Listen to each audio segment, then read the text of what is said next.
الرحمن الرحيم. أهلا وسهلا بكم جماهير نادي الزمالك. فيديو النهاردة فيديو تحليلي قبل الماتش مباراة الزمالك والمصري البورسعيدي الجولة الثالثة دوري 2025، ونبدأ على طول بتحليل مواطن القوة والضعف في فريق النادي المصري. حاجة يا جماعة نتكلم فيها عن شكل فريق المصري دفاعيا وهجوميا. فريق المصري بيلعب كتلة واحدة في الملعب، اللعبة بتاعته بتبقى قريبة جدا من بعض، جميع الخطوط وسط ودفاع وهجوم بتلاقيهم مقربين جدا من بعض. المعدل البدني وسرعات لاعبية المصري ممتاز جدا، لأنك أنت من الصعب إن أنت تعمل عليهم هجمة مرتدة سريعة نظرا لارتدادهم السريع من الهجوم للدفاع. نيجي بعد كده لعيبة المصري بتحب الجيم المفتوح نظرا لسرعات لاعبيه في الخط الأمامي المتمثلة في صلاح محسن وفخر الدين بن يوسف وبامبو وميدو جابر. لو اتكلمنا على اللعيبة دي كلها هنقول إن صلاح محسن ممكن بياخد الأطراف ساعات، وساعات بيشتغل من النص. فخر الدين بن يوسف بياخد بردك في النص، وساعات بيشتغل من على الأطراف في الجانب الشمال. ميدو جابر بيلعب تملي في الجانب اليمين وبيقطم لجوه الملعب، ويمتاز بالشوط ان رجله مظبوطه، او بيلعب 1 2 او 1 3 مع اي لاعيبه من لاعيبه الخط الهجوم. يا جماعه اللي بعد كده الطلوع فريق المصري بالكوره. فريق المصري بيطلع بالكوره من الخلف على الارض، بيحط 3 لعيبه في الخط الخلفي متمثله في باهر المحمدي في النص، والسعداوي في الشمال، والعراقي او عيد في اليمين. الثلاثه دول بيبقوا بعرض الملعب، وبيبقى قصادهم 2 قدامهم بيبقى محمود حمادة ومخلوف. ده في الغالب الاتنين دول بيبقوا موجودين، إلا إذا كان علي ماهر بيحط تغيير تاني، إنما في الغالب بيلعب بمخلوف ومحمود حمادة. بيبقى قصادهم قدامهم الاتنين لعيبة دول بيبقى فيه 3 وقصادهم 2، أو بيبقى 4 وقصادهم 1. فديت بيحاول الفريق المصري بيطلع بالكرة بالوضع دوت. الشمال واليمين في النادي المصري إن كان العراقي ولا السعداوي، الاثنين بيساندوا الهجوم بشكل مستمر. بيبقى ميدو جابر في الناحية اليمين مع كريم العراقي، وبيمتاز ميدو جابر إن هو ما يحاولش يخش من على الجناح، لا هو بيخلي مكان للعراقي يلتزم بيه بالخط، وبيقطم هو ميدو جابر لنص داخل الملعب، ويبتدي بيعتمد ان هو يحرك زمايله. ده بالاضافه ان هو رفعاته متقنه جدا، وغير كده كمان انه تصويباته كويسه جدا. فخر الدين بن يوسف بيخش ساعات يمة الشمال، وبيحاول يفضي مساحات للعيبه، لانه بياخد معاه السرد باك اللي ماسكه، بيفضل نص الملعب ان بحيث يخش محمود حماده او يخش مخلوف في المكان الفاضي ده.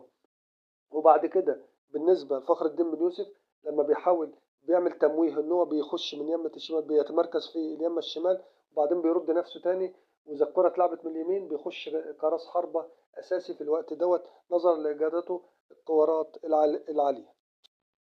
يا جماعة بقى المواطن القوة في فريق النادي المصري. أول حاجة من مواطن القوة في الفريق المصري الهجمات المرتدة السريعة المصري في منتهى الخطورة. الفريق المصري لو متمركز وبيلعب نقلة بنقلة، فطبعا أنت بتبقى شايفه قصاد عينك إنهم عندهم في الهجمات المرتدة السريعة ممكن يلعبوا لك كرة طولية خلف المدافعين لصلاح محسن أو فخر الدين بن يوسف أو كريم بامبو أو دغموم. في الوقت دوت لو دخلوا 1 على 1 هم ممكن يسبقوا، لأن هم حركتهم من الحركة سريعة جدا، وممكن يعمل لك مشاكل. تاني حاجة في مواطن القوة في المصري الكرات الثابتة في المصري حل قوي جدا للنادي المصري، سواء كانت من ضربات ركنية أو فاولات حوالين ال 18.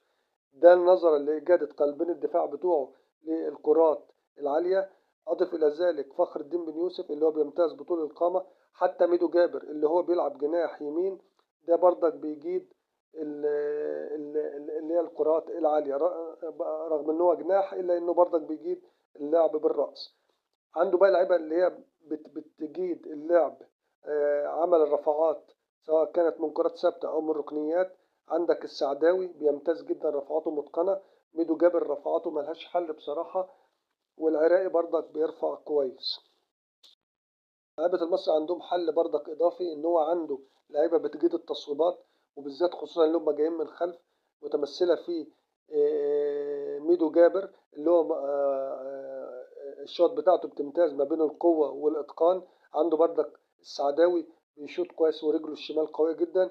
محمود حمادة بيجي من قلب الملعب، ولو الكرة طايشة ولا حاجة وجات له واستلم ودخل ممكن يشوط برضك شوطه قوية.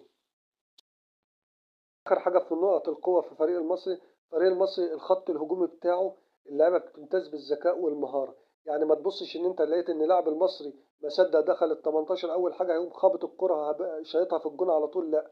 لاعب المصري ممكن لو لقى زميله في وضعية أفضل له ممكن يبصيله وهو يعني إيه يغلب حتة إن هو الفريق يفوز أحسن من إن هو اللي يحرز الهدف. ودي ممتازة في لعيبة المصري، في فخر الدين بن يوسف، في ميدو جابر. اللعبه دي بتبقى شايفه المكان اللي هو فيه المدافعين، وابتدوا يحضروا ويلعبوا اللاعب جاي فاضي خالص يكون فرصته اقوى في احراز الهدف. بعد كده يا جماعه ان نقاط الضعف في فريق المصري البورسعيدي، نيجي نقول الكرات الطوليه اللي هي بتتلعب خلف السردباكين او خلف لعيبه ظهراء الجنب اللي هو الباك اليمين والباك الشمال. ديت لو انت عندك لعيبه عندهم سرعات برضك بتعمل خطوره جامده لفريق المصري، لان عندك اللعيبه اللي هم السعداوي او احمد عيد او العراقي، اللعيبه دي بتتقدم وبتساند الهجوم بشكل مبالغ فيه. طبعا انت لو عندك لعيبه فيه سرعات ممكن ينضرب الخط دوت من خلال الاجناب، او لو اتلعب كوره خلف السردباكين والكرة فيها سرعة والسردباكين بيبقوا في حالة ثبات لأن هم بيساندوا نص الملعب في الغالب ما بيرجعوش لورا، فدي ممكن تسبب خطورة على النادي المصري. تاني نقطة في نقاط الضعف في المصري التصويبات من على ال 18.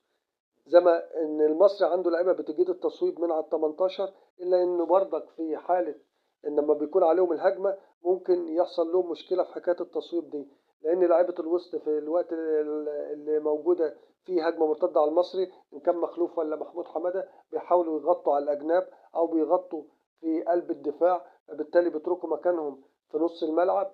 لو في لاعب جاي من على ال 18 بيجيد التصويب ممكن يسبب مشكله لمدافعين المصري.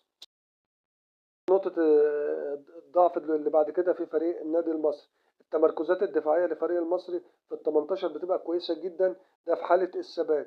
أما إذا كان في هجمة مرتدة سريعة أو لعيبة انضربت مع بعضهم بيحصل في بعض الأحيان لخبطة لمدافعين المصري، خصوصا مع الكرات الغير مقروءة ممكن تلخبط المدافعين وممكن تشكل خطورة بالغة على فريق المصري. النقطة اللي بعد كده يا جماعة اللي هي الأخيرة الضغط على ثلاثي الدفاع المحمدي والسعداوي والعراقي أو عيد، دي ممكن تعمل لخبطة لمدافعين المصري خصوصا وقت الطلوع بالكورة، لأن هم لما أنت ممكن تضغط عليهم ممكن ساعات لأن هم ما بيلجأوش للتشتيت أو للكور العالية، فطبعا هم بيلعبوا كرة على الأرض.